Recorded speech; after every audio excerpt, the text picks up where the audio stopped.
5 apartment units po ang natupok ng sunog na sumiklab dito sa Violet Street, Barangay Pasong Tamo, Quezon City, madaling araw ngayong Miyerkules, September 17, 2025. Nagsimula ang sunog mag-aalas 2 ng madaling araw. Agad itong itinaas sa unang alarma kung saan mahigit 11 fire trucks ang rumesponde.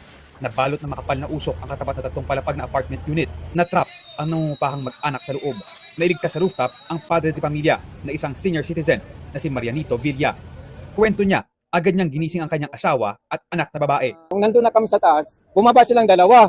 Ako ang naiwan sa rooftop. Sabi ko, bumalik kayo dito. Dito tayo dadaan sa gilid. Wala na, hindi ko na sila maano.